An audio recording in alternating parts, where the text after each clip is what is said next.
안녕하세요. 서초동 법무사 13년 하다가 뜻한 바가 있어서 잠시 사무장을 하고 있는 김철중입니다. 오늘은 부동산 경매에 대해서 가르쳐 드리겠습니다. 우리가 이제 그 채권자로서 채무자에게 뭐 집행 권한이 뭐 서로 합의해 가지고 이제 그 공정사무실 가갖고 공정증서가 있든지, 공정증서가 있으면 거기다 집행문 받으면 돼요. 송달증명, 확정증명은 필요 없어요. 근데 만약에 안 주갖고 돈을 안 줘서 소송을 해가지고 판결을 받으면 판결 정본에다가 집행문을 발급받고 거기에다가 송달증명하고 확정증명을 발급받아야 돼요. 만약에 그 3천만 원 이하를 해가지고 이행공고로 돼갔으면 이행공고 자체에 집행문이 있는 것처럼 효과가 있기 때문에 따로 집행문은 발급 안 받아도 돼요. 옛날 같은 데는 지급명령에 이행공고 결정에 처음에 초도에는 집행문이 없지만 제도 한번 만약에 내가 강제 집행을 하고 다시 받으면 제도를 받아야 되거든요. 그때 500원 인질 안 주도 집행문을 붙여주는 경우는 있긴 있었어요. 근데 그거는 실무상 가능이 없고 안 그래도 돼요. 그리고 지급명령은 3천만 원 이하인데 이런 금액의 제한이 없어요. 몇 억도 되고 지급명령 받으면 그 지급명령도 그 자체에 송달 확정일을 적어놔요. 거기다가 옛날에는 수기로 했는데 지금은 기계로 다 나와요. 그래서 그 집행이 또 있기 때문에 집행문을 다시 발급받을 필요는 없어요. 자, 요런 걸 해가지고 채무자의 부동산을 파악해가지고 경매를 넣는데, 예전에는 종이로 많이 넣었었어요. 종이로 넣으면 법원에서 송달 갔다 하고 세금 내고 뭐 시간이 꽤 갔는데, 요즘은 전자로 하면 며칠 만에 다 인용이 돼요. 그러면 경매 개시 결정 등기를 하면 그 촉탁으로 상대 채무자 부동산에다가 경매 개시 결정 이렇게 갖고 등기가 돼요. 등기는 원래 신청에 등기, 신청도 공동신청이 원칙이에요. 근데 예외적으로 단독 신청도 있지만 판결 받아가지고, 근데 촉탁예행 등기, 명령예행 등기가 있어요. 뭐 직권 이렇게 하는 것도 있는데, 이 촉탁 이것도 내가 경매할 때 세금 중에 등록면허세나 그 등기 신청 수수료 뭐 이런 걸 내면 그 감정평가 하는데, 그런 감정 비용도 여러 개를 다 내면 그 촉탁을 해줘요. 나중에 말소할 때도 부동산 필지마다 똑같이 그 경매 개시 결정 등기 되는 개수마다 그 다시 그 말소를 해야 돼요. 자, 이렇게 되면 이제 그 상대 부동산에 뭐 건저당권도 있고 지상권도 있고 여러 가지 사람들 있잖아요. 이걸 이해관계인이라고 하는데, 이해관계인 숫자만큼 몇 회분에 송달료도 내야 돼요. 그리고 그 이제 청구 금액 기준으로 해갖고 등록 면허세 이런 것도 내야 되고요. 또 여러 가지 그 감정 비용이나 이런 거는 청구 금액 기준으로 안 해요. 이거는 또 뭔가 하면, 내가 청구 금액은 1,000만 원이지만 여기 신청하는 부동산이 큰 땅일 수도 있고, 거기 또 저 큰 다가구나 이런 몇십억 하는 다가구일 수도 있잖아요. 그러면 그 다가구를 감정평가사 가고 다 평가해야 되고 집행관님도 가시고 이래야 되기 때문에 비용이 꽤 몇백에서 몇천 나올 수도 있어요. 물론 이러한 비용은 법무사 비용은 얼마 안 받지만요, 이런 공과금이 들어가는데, 이러한 비용은 나중에 그 배당이라고 하는데, 나중에 낙찰되고 그 배당 재원에서 영순위로 우선순위로 받아가요. 근데 만약에 내가 채무자의 부동산을 파악했는데, 제가 여러 건 해봤는데 그 채무자의 처분을 떼보니까 말소자 처분이었어요. 이 무슨 말인가 하면, 이미 돌아가신 거죠. 돌아가셨으면 상속인들이 상속 등기를 해야 되는데 안 하는 거예요. 왜냐하면 집행될 수도 있고 여러 가지 이런 경매당할 수도 있으니까. 자, 여러 됐을 때는 뭘 해야 되는가 하면 대의로 대의 상속 보존 등기라고 해갖고 그걸 해요. 자, 이때 세금도 많이 내야 되잖아요. 이런 거를 집행 비용이 되냐 안 되냐에 따라서는 실무제외에 견해가 나뉘는데, 실무에서도 법원마다 해주는 데 있고 안 해주는 데 있어요. 그래요. 이런 거 이제 변호사 비용을 많이 이제 쓰더라도 그거 다 보존 안 해줄 수도 몰라요. 법무사 비용은 저렴하기 때문에 거의 다 해주는데 안 해줄 수도 있어요. 근데 그거는 공과금은 해줍니다. 100%.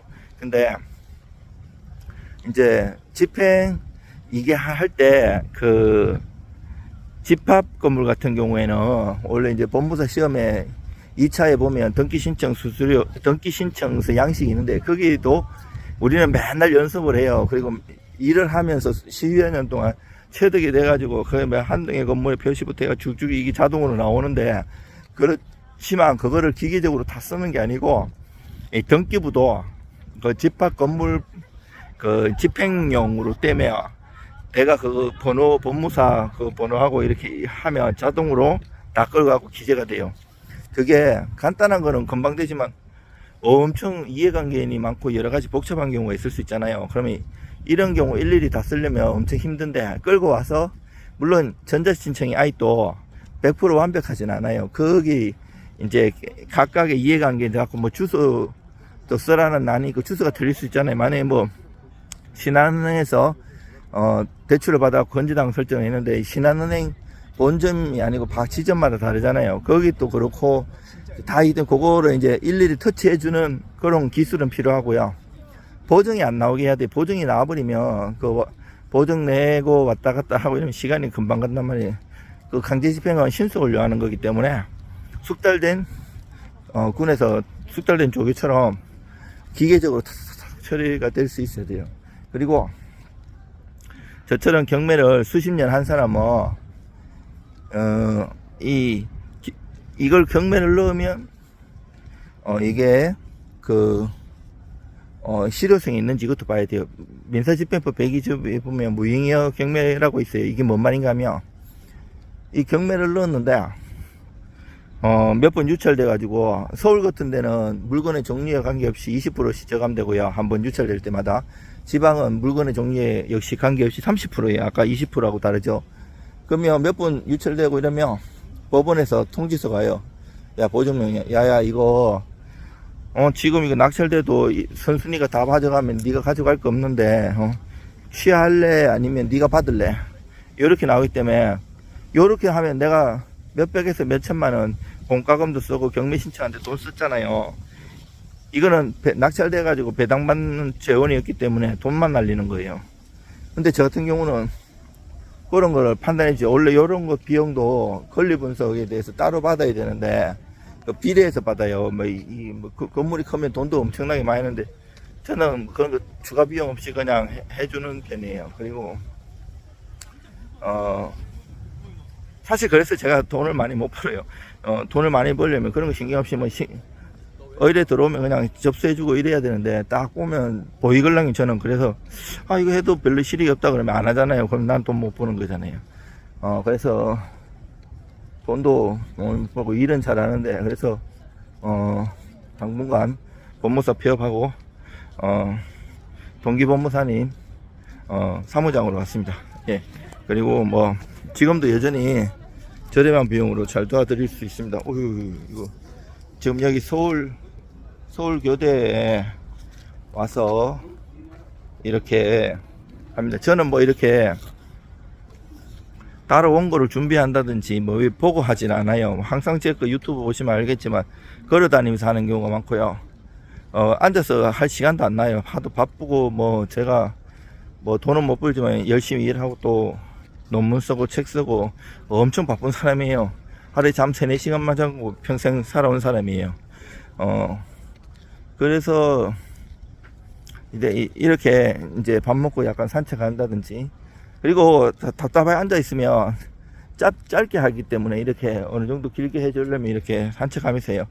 저는 제가 경험에 의해 가지고 체화된 거기 때문에 조문이나 판례 이런 게 다 기억이 나요. 내가 몸소 했기 때문에. 그리고 이제 처음에 일할 때는 무슨 하나의 일을 할 때 이론성을 알지만 그걸 실무를 하기 위해서는 한국 논문, 외국 논문, 관련 책 다 찾아보고 엄청나게 노력했는 것들이 쌓여서 법무사나 변호사 그 전 범위에 관련해 가지고 할 수 있는 법무사, 행정사, 공인중개사 할 수 있는 그런 업무들을 다 몸소 체득이 된 거예요. 제가 거의 안 해본 업무는 거의 없는 것 같아요. 법무사가 할 수 있는, 그리고 행정사, 공인중개사가 할 수 있는 업무 중에서는 거의 다 해봤는 것 같아요. 그리고 하는데 이런 아까운 그 재원을 그냥 쓰기보다 봉사해주고 싶어서 여전히 사무적으로 하고 있습니다. 여러분들 그 돈 못 받았을 때 이제 집행할 때 무조건 부동산 경매가 1순위가 되면 안 돼요. 그거 외에도 뭐 은행 통장 압류, 재산 명시, 채무 불이행 명부 등 채권 압류 출신, 채권 압류 전부, 채권 압류 출신에도 뭐 보증금, 은행 보험 정권 수백 가지가 넘고요. 되게 많아요. 강제 집행할 수. 다른 거는 비용이 많이 안 드는데 이 경매는 공과금이 많이 들기 때문에 최후의 수단으로 하고요. 물론 뭐 아니면 돈대요. 뭐 이럴 수도 있잖아요. 내가 그 부동산 경매 않는 사이에 얘가 팔아버리면 어떡하냐. 자, 요런 경우에 형법에서 할 수 있는 게 강제집행 면탈죄예요. 가압류 가처분할 소송이 할 기색이나 보였을 때 재산을 처분하고 하면 형법에 강제집행 면탈죄가 있는데 강제집행 면탈죄로 형사고소할 수 있어요. 이거 처벌받아요. 그리고 우리가 이제 민사를 해결해야 될 거를 형사로 하는 경우가 있는데